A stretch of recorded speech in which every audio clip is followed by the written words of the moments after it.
Assalamualaikum warahmatullahi wabarakatuh.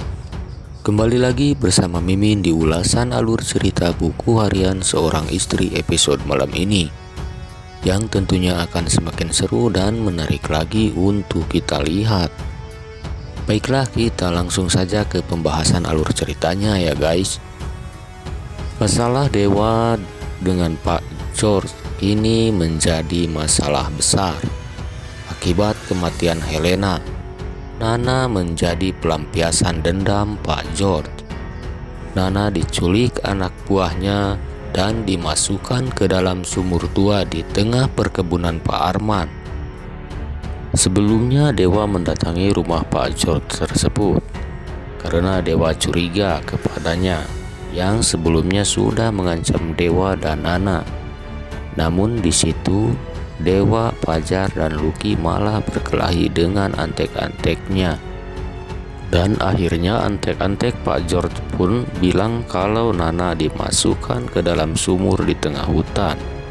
Kemudian Dewa pun pergi mencari Nana. Tak hanya Fajar, Dewa, dan Lucky saja yang mencari Nana.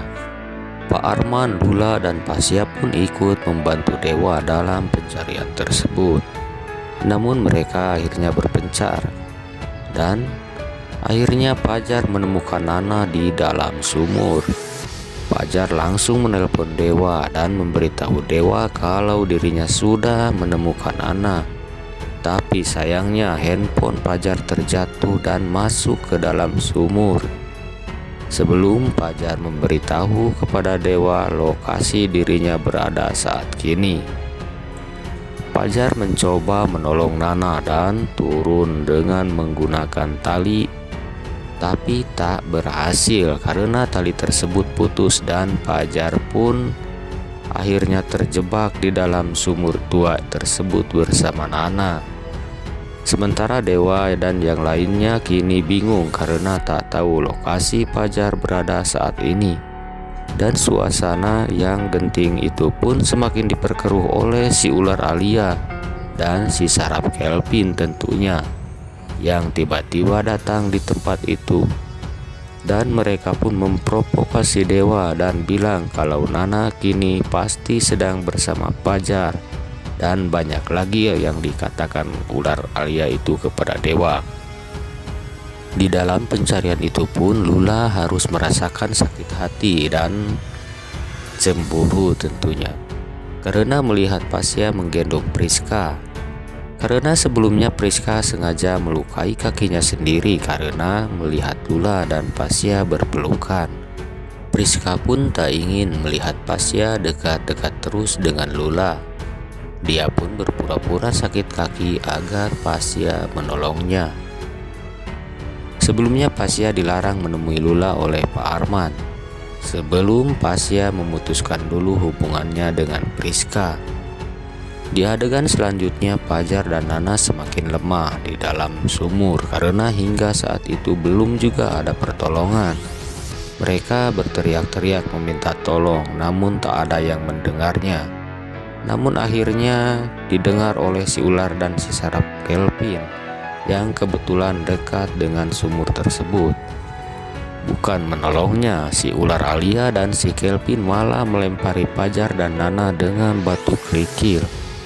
Lalu mereka pun pergi meninggalkan sumur tersebut. Sedangkan rombongan Dewa masih bingung karena belum bisa menemukan Nana. Dan lagi-lagi si ular Alia dan si saraf Kelvin Argata pun datang. Bukan memberitahu keberadaan Lula, namun mereka lagi-lagi memprovokasi Dewa, hingga akhirnya Dewa pun emosi. Dan Pak Arman pun menyuruh si Alia dan si Kelvin Argata pergi dari tempat tersebut. Karena sudah hampir malam, Pak Arman mengajak Dewa untuk menunda dulu pencariannya dan mengajak pulang ke rumahnya. Pasya pun ada di rumah Pak Arman karena membawa Priska yang dikiranya terluka parah. Di situ Lula kembali harus sakit hati ya guys saat melihat Pasya mengobati Priska. Pasya pun mengerti apa yang Lula rasakan saat ini. Di episode selanjutnya, Nana akhirnya bisa diselamatkan dan dibawa ke rumah sakit untuk diperiksa kandungannya. Sementara Pasya akhirnya akan memikirkan cara untuk memutuskan hubungannya dengan Priska. Tentunya di episode selanjutnya akan semakin seru dan menegangkan lagi nih guys. Untuk mengetahui kelanjutannya, saksikan terus buku harian seorang istri yang akan kembali tayang tanggal 25 Agustus 2021 pukul 19.30 tentunya hanya di SCTV. Terima kasih sudah menonton video Mimin kali ini, dan buat yang baru bergabung dengan channel ini jangan lupa untuk tekan tombol like, komen, dan juga subscribe-nya. Dan jangan lupa juga untuk nyalakan lonceng notifikasinya ya guys, agar tidak ketinggalan video-video terbaru dari Mimin berikutnya. Oke guys, terima kasih. Wassalamualaikum warahmatullahi wabarakatuh.